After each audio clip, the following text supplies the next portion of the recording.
자, 안녕하세요. 네, 오늘 5개 질병입니다. 이 중에서 바이러스 골라보세요. 바이러스. 대답이 없어요. 네, 1번 내용. 바이러스. 또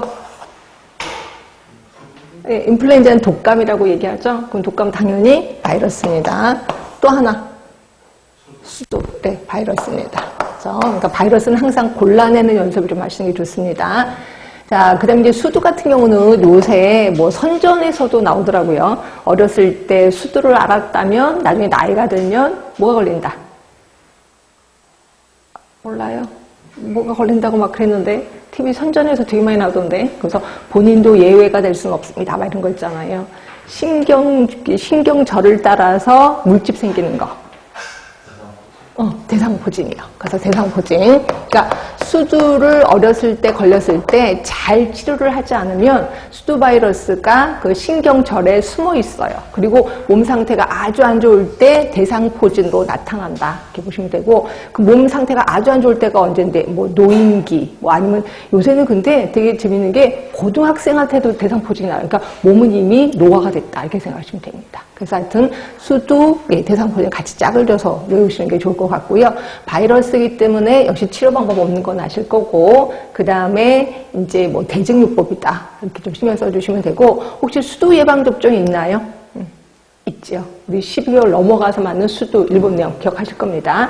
그리고 수두는 대부분 생균이에요. 생균 바이러스를, 생균을 집어넣기 때문에 한 번만 맞으면 된다. 이렇게 생각하시면 될 것 같아요. 또 그 정도 외우시면 될 것 같고, 파상풍 같은 경우에는 흙 속에서도 제가 예전에 얘기했으니까 한 1000년을 산다. 뭐 이렇게도 얘기하는데 1000년까지는 오바고 하여튼 흙 속에서 사는 애가 파상풍이라고 보시면 돼. 결국 내가 아주 심하게 넘어졌을 때 그 피부에 스크래치를 타고 들어오는 애가 파상풍이라고 보시면 되고요.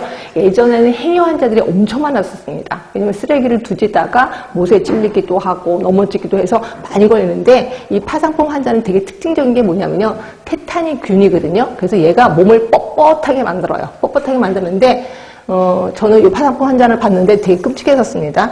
요게 머리고 요게 발이고 여기가 배꼽 이렇게 휘어요. 활처럼 완전히 뒤로 뻣뻣하게 굽고 피부도 굉장히 단단해서 바늘조차 들어갈 수 없을 정도가 단단하게 굽니다. 그러니까 결국 뭐 주사를 놓겠어요. 수술하기 못하는 거죠. 결국 그대로 죽어버리는 게 파상풍이라고 보시면 되고, 그런데 이거는 예방접종 때문에 좀 많이 괜찮아졌다라고 보시면 되고, 그래서 이거는 예방주기가 보통 10년 주기입니다. 그래서 성인이 됐는데도 불구하고 내가 뭐 정글을 좀 많이 다니는 스타일이야. 또 내가 일하는 게 너무 좀 헤비해. 이러면 성인용 주사를 좀 맞기도 합니다. 성인용 주사를 TD라고 표현해요. 그죠? 우리 파상풍은 보통 DPT, DTAP인데 성인용은 TD입니다. 그래서 이거는 10년 간격으로 맞는다. 모든 사람이 맞는 건 아니에요. 근데 내가 하는 일이 좀 헤비하다라고 하면 이 주사를 대신 맞습니다. 그 다음에 이제 백일해 같은 경우는 잘 나오진 않을 거예요. 왜 백일해 하면은 왜 백일이냐면 100일 동안 기침을 한다면서. 그래서 백일해라고 하는데 기침도 이상한 소리가 나요. 그러니까 기침을 할 때, 내뱉을 때 컹컹컹 소리가 나거든요. 그래서 그 백일의 특유한 기침 소리가 좀 있어요. 그리고 이렇게 하는 이유는 그 가래가 있는데 가래가 잘 나오지 않는다는 거죠. 기침할 때 얼마나 괴롭겠어요. 그래서 나중에 기침을 하고 나면 얼굴이 허옇게 되고 좀 퍼렇게 되기도 하는 게 백일해라고 보시면 되고, 근데 얘는 뭐 우리 예방접종으로 다 커버가 됩니다. 그 정도만 알고 계시면 되고, 그 다음에 주로 나오는 게 이제 일본 내음 아니면 인플루엔자. 이런 애들은 시험 문제에 자주 나올 수밖에 없어요.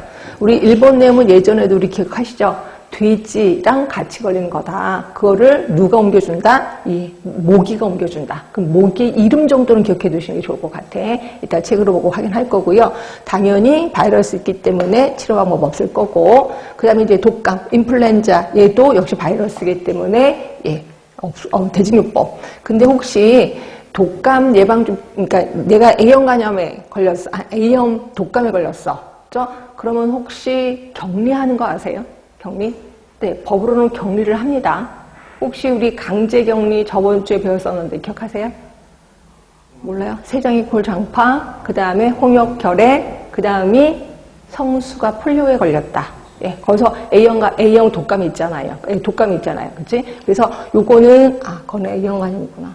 하여튼 그 강제 격리를 합니다. 강제 격리를 하거든요. 근데 이 강제 격리를 할 때 이게 효과가 있느냐 없느냐 이거예요. 왜? 대부분 호흡기계는 그 전에 균을 뿌리고 다니지. 잠복기 때 균을 뿌리고 다니잖아요. 그래서 격리 효과는 없는데도 불구하고 그냥 격리다 이렇게 생각하시면 돼요. 그래서 그거 좀 알아두시면 되고 나머지 책 보고 좀 줄쳐보겠습니다. 146쪽에 보시면 수두 볼게요. 수두 146쪽입니다. 자, 수두는 세 번째 줄인가 봐요. 초회 감염은 수두고 지각신경절에 잠복해 있다가 재발하면 대상포진으로 나타난다. 그래서 수두하고 대상포진은 같은 바이러스라고 기억해 주시면 되고, 자, 특징 보세요. 자, 무증상 감염은 거의 없다. 결국 걸리면 다 증상이 나타난다는 거고, 자, 전구기가 있고